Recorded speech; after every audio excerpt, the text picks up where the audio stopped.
Monkey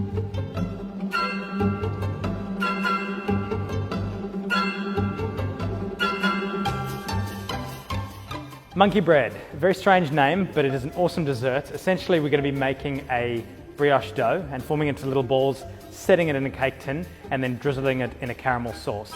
And first thing I'm going to do is start off with the yeast. So we've got some active dry yeast, and we'll just get that into some warm milk. And because yeast needs to feed on something, we've got some sugar, and just whisk that up. So I've got my flour, and then I'm also going to crack 2 eggs.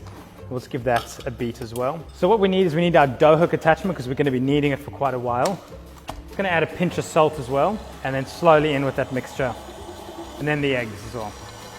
Okay, so as that mixture is coming together, I've got some unsalted butter, and it's quite soft already, and I'm going to start gradually adding it to this mixture. And now we're just going to let that knead until it's all brought together.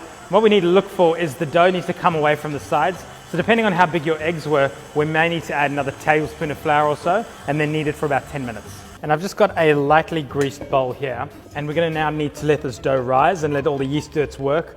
Bit of cling film, and just put it in a nice warm place, just so it does stay warm, because what you want to do, if we look at the dough now, we want it to double in size, so it should take about an hour. So while that dough's proving in a warm spot, we're going to get onto our butterscotch sauce. So we've just got some brown sugar, some more butter, and some cream. I'm also going to add some salt. So as soon as that's come to a boil, just give it a stir and let everything dissolve. You can see that's perfect now, and we can just set it aside to cool. So our dough is nice and risen. You can see it's doubled in size, nice and fluffy. So what we can do is if we just get our bench with a bit of flour on it to get that dough out. Just roll in that flour a bit so it's not too sticky. And then just roughly divide it into 3. The good thing about monkey bread is that each of the balls can be a different size. Then take each of the thirds and cut it into 12. Then take each of the pieces of dough and just roll it into a ball and then just put it on the tray. So we'll do that with all the pieces, and then there's other 2 pieces of dough as well. Now I've got a bundt tin here. I've just lightly greased it, and then I'm just going to combine some caster sugar and cinnamon. You're going to get your hands a little sticky and dirty here, but first I'm just going to add a little bit of that butterscotch to the bottom of this pan, and then we're going to start putting each ball in the butter, cinnamon mixture, and in the pan, and that way we're going to carry on laying it.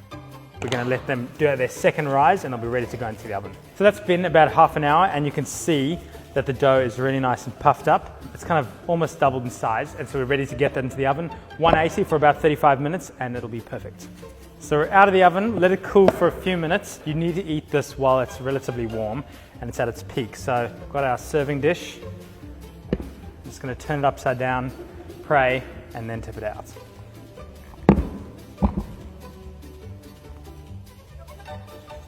And there it is. But what I'm going to do is take some of that warm butterscotch as well and start to drizzle it over. Don't be shy with the butterscotch. It should be soaked, should be sticky, should be sweet.